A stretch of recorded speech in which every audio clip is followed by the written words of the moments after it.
Hey, gang.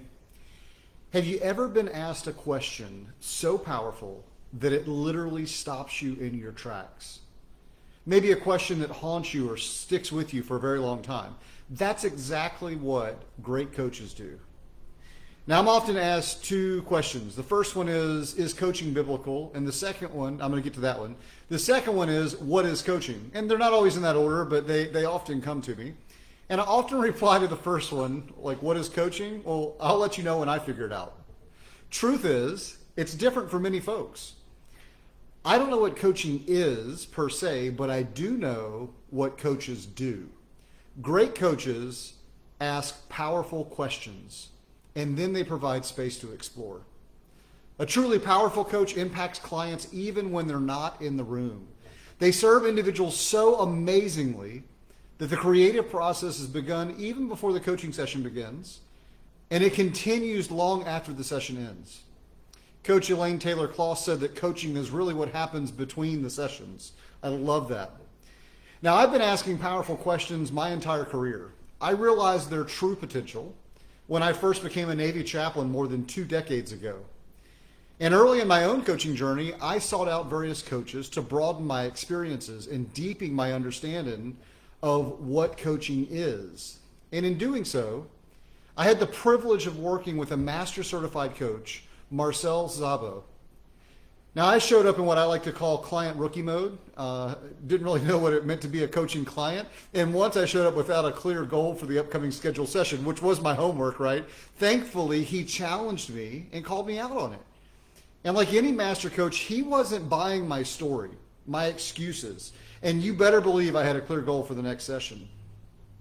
Now, Marcell has a particular gift of asking seemingly innocent, conversational questions that one might even describe as lighthearted. And as we worked together, he would engage with this special type of curiosity. And I would think to myself, like, this is coaching? Like, seriously? And then he would, in his uniquely humble way, with a focused attention that makes you feel like you are literally the most interesting person he's talked to in a very long time.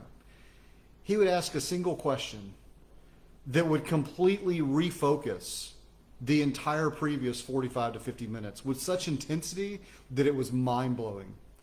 And these moments are like a tectonic paradigm shift in the conversation. And like an earthquake has aftershocks, my coaching experience with Marcell were like that, to the point that nearly a year later, I find myself still revisiting and grappling with some of those questions. I still have Post-it notes on my wall with 2 or 3 word reminders I jotted down during my sessions with Marcell.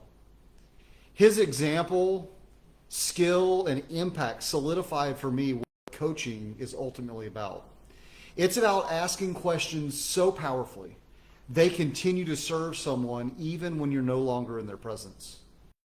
In short, powerful questions equal powerful coaching. Now, I'm a Christian coach, so the question becomes, how does this relate to the Christian realm? Pop quiz. Of the 183 questions asked directly to Jesus, how many did he answer directly? Think about that for a second. 183 questions. Now, the answer surprised me. It's 3. Jesus only directly answered 3 questions. That's a reality check to the majority of folks out there who mistakenly believe that leaders are supposed to provide all the answers, especially religious leaders. And here's the really amazing part. Jesus actually asked more than 300 questions of his own. And I love the way that this author, John Deere, D-E-A-R, sums it up. He says this about Jesus' impact. Jesus' persistent questioning shows how compassionate he is. He doesn't hit us over the head with answers that we can't comprehend. Rather, he gently invites us to discover for ourselves the truth about God and himself. His questions reveal his great love for the human race. Rohr adds to this. He observes, he says this, instead of providing answers, Jesus asked questions, good questions, unnerving questions, realigning questions, transforming questions. And he leads us into liminal and therefore a transformative space. And that, to me, is the substance of coaching. It's an experiential exploration of discovery of truth, application, and purpose. As a Christian coach, I work with individuals and high impact leaders to help them gain clarity on who they are and who God is calling them to be. Because when that's clear, the purpose, the why, everything, next steps naturally follow. And it impacts every aspect of their life. Imagine for just a moment having a space where you don't have to worry about what you say or how you say it, and you can simply explore. And in that space, the person listening, the coach, simply provides a perspective outside the norm. They don't work for you. You don't work for them. It's a partnership of equals. And he or she not only hears you, but they are willing to challenge you, not out of disagreement, but rather to help reveal more options, perhaps more than you originally thought you had. See, they're not there to please you. That's not what a coach does. They're there to serve you. There's someone who doesn't necessarily buy the story that you constantly tell yourself or those around you.